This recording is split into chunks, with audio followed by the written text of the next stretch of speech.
성공이냐 섬김이냐 이런 제목으로 열왕기상 9장 1절에서 9절까지 말씀 아침에 나누도록 하겠습니다. 솔로몬이 왕이 된 나이는 대략 한 21세쯤입니다. 그때 왕이 되어서 이스라엘을 총 40년간 통치하게 되는데요. 이 40년 중 전반부 20년은 하나님 주신 지혜로 백성들의 마음을 만지고 또 이스라엘의 정치를 안정시켰습니다. 그리고 7년간은 성전을 지었고 또 13년간에 걸쳐 자신의 왕궁을 짓는 데 집중했습니다. 덕분에 다윗 사후에 다윗이 죽고 솔로몬이 이제 왕이 된 후에 이스라엘의 그 정치가 좀 불안정했지만 이런 솔로몬의 아주 이 하나 지혜로운 통치로 이스라엘이 급속히 안정을 되찾고 번영을 향해 나아가게 되었죠. 오늘 본문은 솔로몬의 통치 후반부 20년을 시작하는 본문입니다. 그래서 솔로몬의 나이가 대략 50세쯤 되었을까요? 통치 후반부 20년에 대해서 50세가 안 되겠네요. 나타나셔서 이렇게 그 솔로몬에게 그 남은 20년을 어떻게 또 보낼 것인지에 대해서 말씀하시는 본문입니다. 이때 하나님께서는 솔로몬에게 두 번째 나타나셨습니다. 그리고 이 남아있는 통치 후반부를 어떻게 보내야 할지 이렇게 말씀해 주시는데요. 이렇게 이 솔로몬이 그 남은 통치 기간에 어떻게 하면 다윗과 같이 믿음의 길을 잘 지키고 또 통치할 수 있는지에 대해서 말씀해 주시는데 이 교훈을 통해서 우리가 우리의 어떤 삶의 전반부를 잘 마무리하고 또 후반부를 어떻게 살아야 되는지를 솔로몬을 통해서 또 배우기를 원합니다. 먼저 이 하나님이 통치 후반부를 맞은 솔로몬에게 주시는 교훈은 이 성공에 취하지 말라 하는 것입니다. 누구나 성공을 위해 달려가죠. 그래서 이 성공한 다음이 되면 많은 사람들이 끝까지 그 성공한 상태를 잘 유지하는 사람도 들어있지만 많은 사람들이 성공한 다음에 오히려 그 초심을 잃어버리고 그 성공으로부터 오히려 멀어지는 경우가 많습니다. 예를 들면은 수없이 많이 사라진 우리 주변에서 사라진 맛집들이 그런 경우를 알 수 있는데요. 이 맛집들은 처음에는 아주 작고 협소한 공간에서 시작하는데 그 정성을 기울입니다. 음식을 만들고 손님을 맞이하는 일에 정성을 기울입니다. 그래서 음식도 맛있고 서비스도 이렇게 좋습니다. 그래서 손님들도 그 맛이나 또 이런 그 손님 대하는 태도를 보면서 점점 찾게 되죠. 그래서 가게가 북적이고 또 매상도 쑥쑥 이렇게 올라가게 됩니다.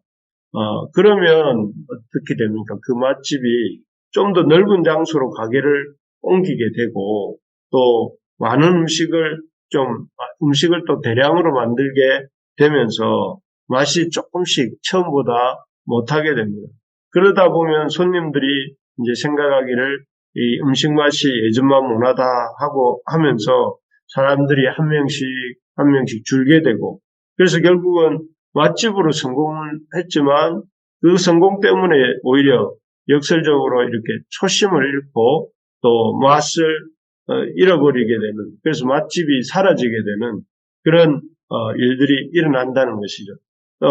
솔로몬 왕에게도 이런 경고입니다. 처음 그가 이렇게 왕으로 즉위하였을 때는 스스로를 작게 여겼습니다. 그래서 자기가 작은 아이라고 이렇게 말을 하면서 하나님의 큰 백성을 다스릴 수 있도록 하나님의 지혜를 구합니다. 겸손하게 하나님께 백성을 다스릴 수 있는 하나님의 큰 백성을 다스릴 수 있는 지혜를 주시라고 이렇게 구하게 되지요.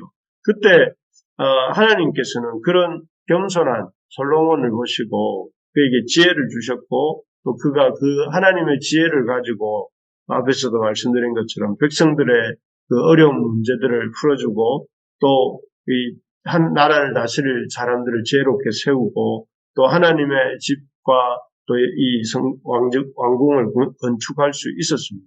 하지만 여기부터 이제 그 솔로몬에게 중요한 시점이다. 왕으로서의 중요한 시점이 시작됩니다. 이 성공에 어떻게 보면 성공적으로 삶의 전반부를 보낸 그가 어떻게 하느냐에 따라서 앞에서 말씀드린 그런 맛집처럼 되느냐 아니면 그 사라져버린 맛집처럼 되느냐 아니면 계속해서 성공한 참 왕으로 남느냐가 결정된다 하는 것입니다. 그래서 하나님께서는 이 솔로몬이 당연히 이 성공한 하나님의 사람으로 서기를 원하셨기에 이렇게 솔로몬에게 두 번째 나타나셔서 이렇게 말씀하십니다. 4절 5절인데요. 4절 5절을 같이 한번 읽어보겠습니다. 내가 만일 나의 아버지 다윗이 행한같이 마음을 온전히 하고 바르게 하여 내 앞에서 행하며 내가 내게 명령한 대로 온갖 일에 순종하여 내 법도와 율례를 지키면 내가 내 아버지 다윗에게 말하기를 이스라엘의 왕위에 오를 사람이 내게서 끊어지지 아니하리라 한 대로 내 이스라엘의 왕위를 영원히 견고하게 하려니와. 여기 보니까 하나님께서는 솔로몬에게 지금까지의 성공, 지금까지 솔로몬은 큰 성공을 거두었죠. 출애굽한 지 480년 만에 성전이 솔로몬에 의해서 지어졌고 또 통일 이스라엘의 세 번째 왕으로서 통일 이스라엘을 행정적으로도 안정시키고 또 국방적으로도 또 이렇게 안전하게 한 일도 있고 여러 가지 그런 아주 성공적인 그런 왕으로의 통치가 있었는데 그런 일들에 대해서 너무 이렇게 자만하지 말고 아버지 다윗처럼 마음을 온전히 하고 바르게 하여 하나님 앞에서 행하기를 이렇게 말씀하십니다. 그렇게 하나님 앞에서 4절에 보는 것처럼 마음을 온전히 하고 바르게 하여서 행할 때에 하나님은 5절처럼 해주시겠다고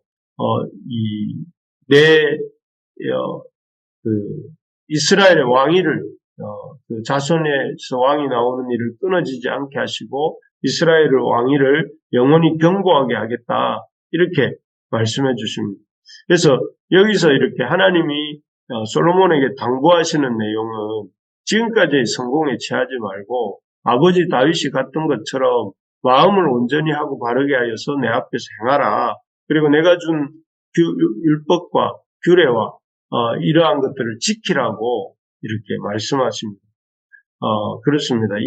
하나님의 이 솔로몬에게 주신 이 말씀을 통해서 우리 인생의 의미가 성공이 아니라 우리 인생의 의미는 하나님 말씀을 잘 듣고 하나님 말씀을 잘 지키는 데 있다 하는 것을 이렇게 깨우쳐 주시는 것입니다. 그래서 성공이 아니라 사실 우리는 이 땅에서 성공하기를 원하고 또 그 성공을 이렇게 사람들 앞에서 드러내기를 원하는 그런 마음들이 있지만은 그게 아니라 오늘 본문이 말씀한 성공이 아니라 하나님을 잘 예배하는 섬김, 하나님을 섬기고 또 하나님을 주시는 힘으로 세상을 섬기는 데 있다 하는 것, 사람을 섬기는 데 있다 하는 것을 우리에게 보여주십니다. 그래서 우리가 참 이런 사실을 솔로몬에게 주셨던 이 사실을 우리도 잘 붙잡아야 되겠습니다. 이 세상에서 성공하느냐가 어떤 성공하는 것이 실패하는 것보다 물론 맞고 또 그렇게 돼야 될 것이지만 성공이 목적이 아니라 하나님을 잘 섬기느냐 못 섬기느냐, 하나님을 섬기느냐 그렇지 못하냐가 우리 인생의 중요한 관심사가 될 수 있어야 되겠습니다. 그래서 이 솔로몬에게 주님 말씀하시는 것처럼 인생에 어떤 그런 업적을 남기고 또 자기의 명성을 날리는데 관심을 갖기보다 하나님의 말씀을 지키고 또 그 말씀에 순종하고 또 하나님의 율례와 법도를 이루어가는 일에 관심을 갖는 우리가 되어야 되겠습니다.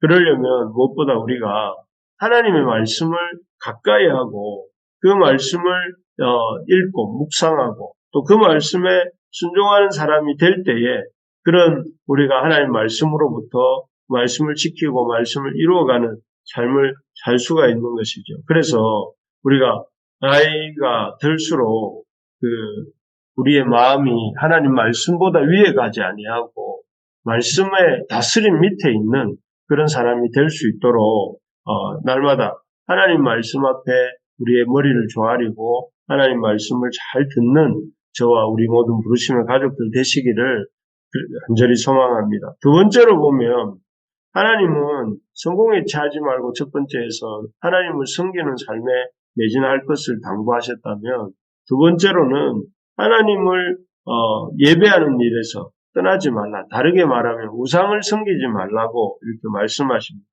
6절, 7절을 제가 한번 읽어볼게요. 만일 너희나 너희의 자손이 아주 돌아서서 나를 따르지 아니하면 내가 너희 앞에 둔 나의 계명과 법도를 지키지 아니하고 가서 다른 신을 섬겨 그것을 경배하면 내가 그들에게 준 땅에서 끊어버릴 것이요 내 이름을 위하여 내가 거룩하게 구별한 이 성전이라도 내 앞에서 던져버리리니 이스라엘은 모든 민족 가운데 속담거리와 이야기거리가 될 것이며 라고 길게 설명하십니다. 이 말씀 속에서 하나님께서 이 여호와 하나님께서 솔로몬에게 당부하시는 것은 다른 신을 섬겨 경배하면 안 된다 하는 것이죠. 다른 신을 섬겨 경배할 때에 결국 그것이 이스라엘이 끊어버림 되고 또 던져버림 당하는 이야기거리가 되는 일이 되는 그런 일이 된다 하는 것입니다. 이 말씀을 주신 이유는 우리가 이미 솔로몬의 삶을 잘 알기 때문에 우리가 짐작하는 바지만 솔로몬은 성전을 짓고 자기의 궁전을 지을 때부터 그 안에 이 바로의 공주를 위한 집을 짓습니다. 그리고 그 바로의 공주가 가지고 온 애굽의 신앙들을 또 이 애굽의 신앙을 할 수 있는 그런 그 궁전 안에 그 애굽의 신사들이 생기게 되죠. 그런 것들을 이미 보셨기 때문에 그런 것들에 대해서 경고하시는 것입니다. 그래서 결과적으로 솔로몬은 이 하나님의 경고의 말씀을 이렇게 깊이 새겨 써야 했습니다. 그리고 이 작은 틈이 자기의 그런 정략 결혼한 아내들을 위해서 마련한 그런 신사들이 결국은 오히려 작은 구멍이 댐 전체를 무너뜨리는 것처럼 이 솔로몬의 그런 신앙과 나라를 무너뜨릴 수도 있다는 사실을 이렇게 경고하고 계시는 것이죠. 그래서 너는 다른 신을 섬겨 그것을 경배하지 말 것을 그렇게 될 때에 이 하나님 주신 땅에서 끊어버려질 것이고 또 던져버려질 것이고 이야기거리가 될 것을 경고하고 계시는 것이죠. 그래서 하나님이 진정 원하시는 것은 화려한 어떤 이런 성전이나 또는 일천번제 같은 아주 엄청난 재물이나 그리고 아주 이렇게 대단한 종교 행사가 아니라 하나님이 원하시는 것은 마음을 다하고 힘을 다하고 뜻을 다해서 하나님을 섬기고 사랑하는 것입니다. 하나님을 사랑하고 하나님을 또 기뻐하고 하나님으로 인해서 만족하는 그런 일이 하나님이 우리에게 기대하시고 또 하나님이 우리와 나누고 싶어 하시는 그런 일이라는 것입니다. 그래서 이것이 솔로몬에게 두 번째로 당부하는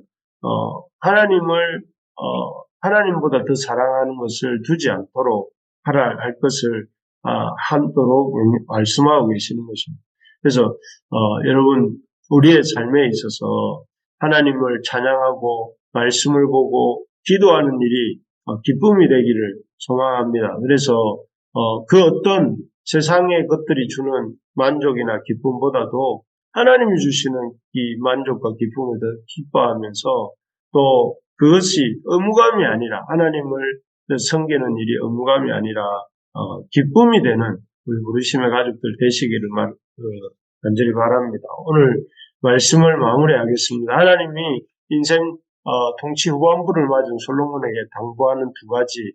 첫째는 하나님 앞에서 참 하나님의 말씀에 법도와 말씀을 잘 듣고 하나님 말씀에 잘 순종할 것을 말씀하시고 계시고, 그래서 성공이 아니라 하나님 섬기는 일에 집중할 것을 말씀하시고, 두 번째로는 이런 우상을 섬기지 말 것을, 우상에게 틈을 주지 말 것을, 하나님을 기뻐하고 하나님을 사랑할 것을 당부하는 이 두 가지 일인 것을 보았습니다.